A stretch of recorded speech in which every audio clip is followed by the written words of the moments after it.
Next month, it'll be a year that I've had my 2024 GMC Sierra AT4X. This is a 2025. Should I have waited? I will answer that question at the end of this video. I did borrow this truck from Jerry Seiner, Buick GMC here in South Jordan, Utah. Be sure to ask for Frank. Let's go ahead and check out the window sticker so you guys can see pricing on this truck. At the very top is the description, and this does have that thunderstorm gray paint. And be sure to pause it for the standard equipment. This is a short listing. And base price is right here at $83,200. And it only has 3 options: the Duramax, 5th wheel prep, and then the paint is extra cost. Destination comes in at $1995 with a total price of $95,725. The 2025s are going to cost you $400 more over the 2024 model year. And on the front end, there is something different on the design. Now, it doesn't jump out right at you because it took me about a second to find it. But if I get closer, maybe some of you guys who love these trucks can see the difference. Do you see it?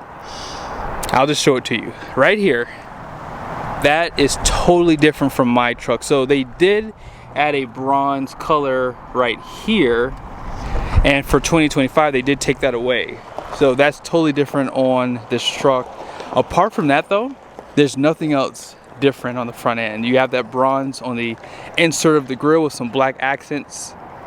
And then of course GMC is still red, like your recovery hooks, active grille shutters, parking sensors, premium lighting on the front end as well.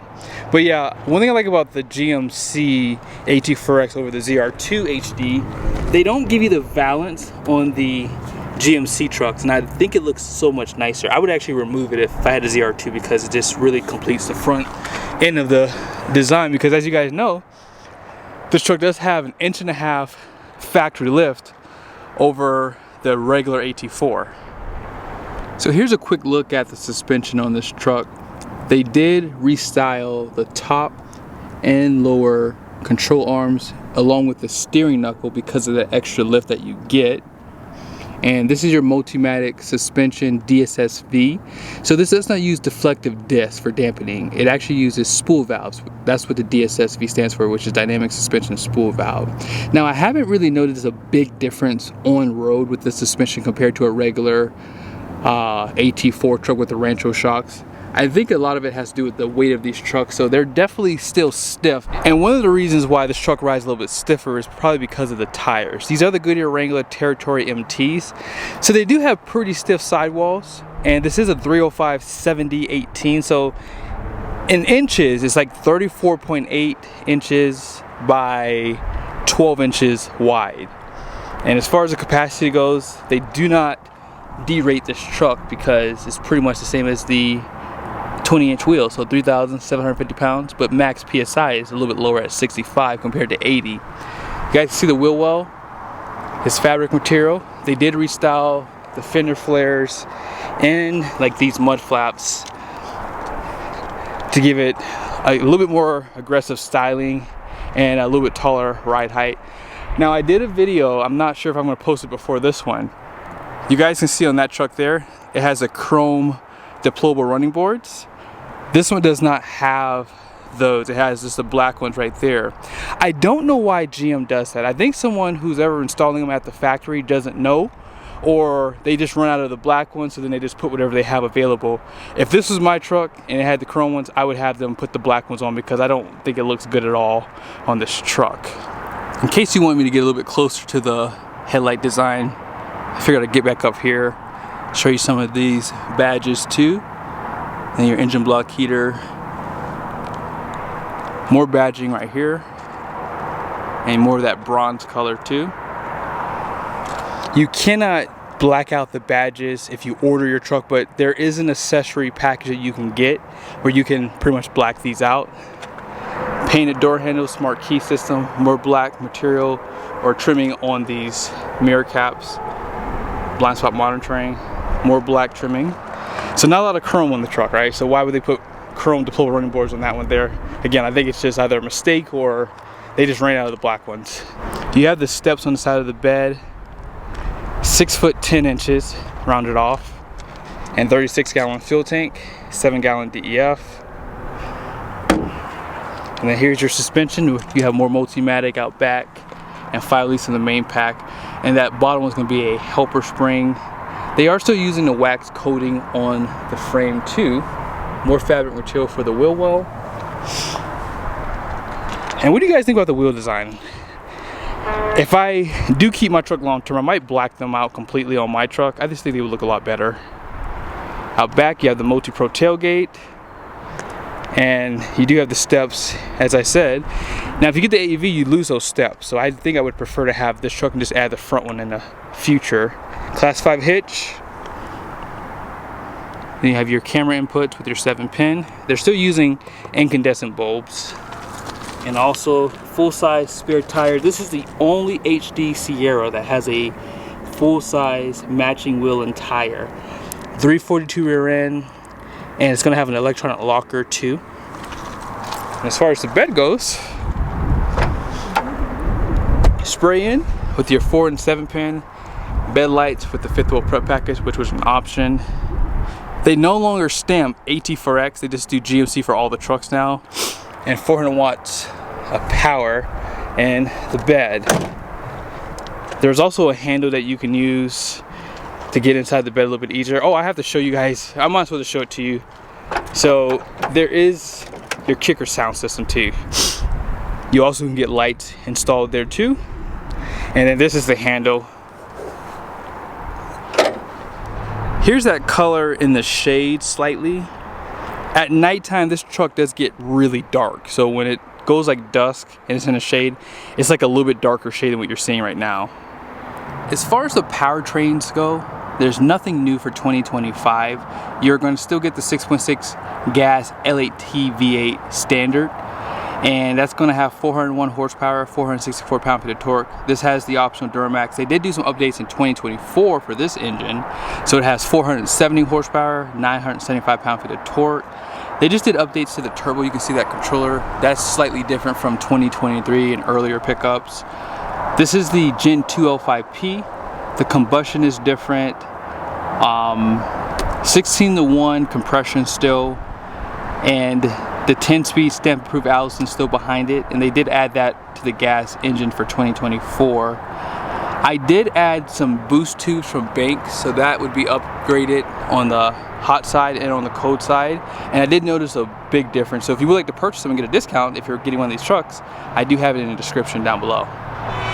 As far as the interior goes, the only change they've made for 2025 is they removed the leather that they added to the door pocket right here. So now it's just hard plastic. Now most people aren't going to care about that, but I will say it's on my truck and it just adds a nice layer of luxury to this already expensive truck. Why they did it, we will never know, but it doesn't take away from the interior. This is still one of the best. This is known as the Obsidian Rush.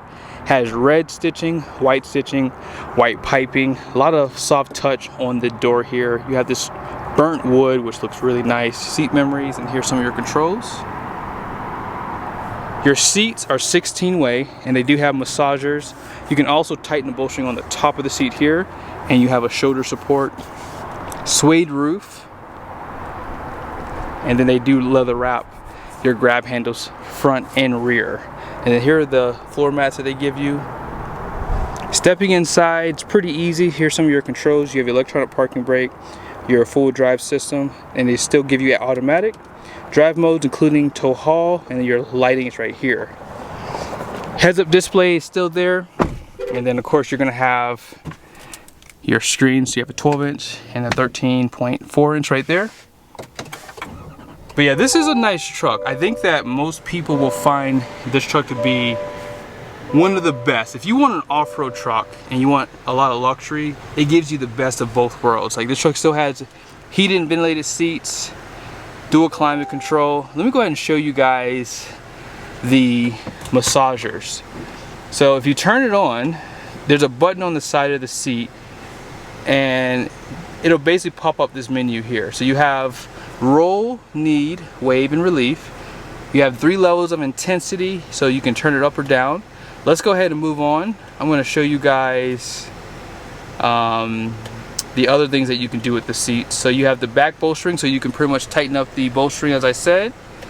They also give you the upper shoulder support right there, so you can push that in and out, and it just gives you extra seating comforts for the seat. So that's pretty much it. If you put the truck in reverse, you can see here you have your backup camera. You can disable or turn back on your 360 camera view. Bed view camera is right here, and it does turn on the lights.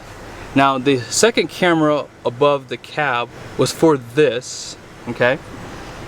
And what else? I want to show you guys something else. Oh yeah, my phone. I want to show you guys, you see right there how it has that green charge? So my phone is actually on the wireless charger, so I'm going to put it back on there right now. Actually, you saw it go away, right? So the wireless charger is down here, and you have your USBs, 120 volt plug, storage here, and controversial is the trailer brake in this location. I prefer that one.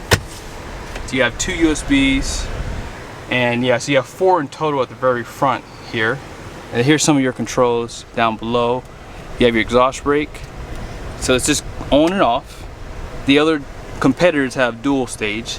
You have your lane keep assist alert, parking sensors, you can drop the tailgate from inside, caution lights, traction control, you can drop all the windows down at once. There's your locker, and then downhill assist. These screens are customizable. You can pretty much change almost the entire layout of it here. You can add this more progressive look. You can change what's in the left and right side. So if you want to put your fuel economy average or your transmission fluid in there, you have that option. You can add more information here. They don't give you a lot of temperatures, which I would like to see more of. This screen is pretty customizable. You can move things around, you can take things out of here. If you want to put your Apple CarPlay inside of there, that's another nice option for you too. Let's go ahead and check out this side of the truck. On the dash, they do wrap this in leather, and you have that stitching and piping. A little bit of storage here with this like almost velvet material. Down below, this truck can be used for a bed camper at 2,128 pounds. Now that's not the payload, but that's just what you can use for a truck bed camper that fits in the back of the bed of the truck.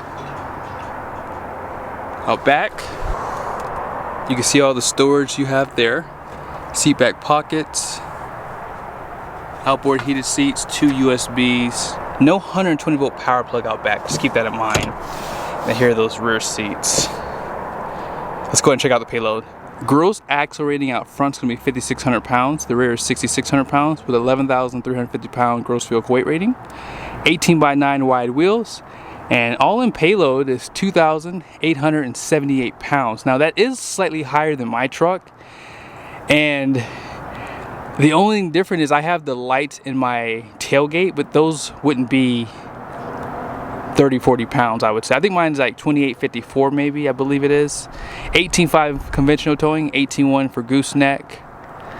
And yeah, here's a yellow sticker showing you the tire pressure. I hope you guys liked the video. This is definitely a nice truck. And as I said earlier, I mean, this is the best of both worlds. You get a luxury interior, you get a really nice off-road appearance on the exterior. The only thing is it worth the $96,000 price tag? Almost forgot.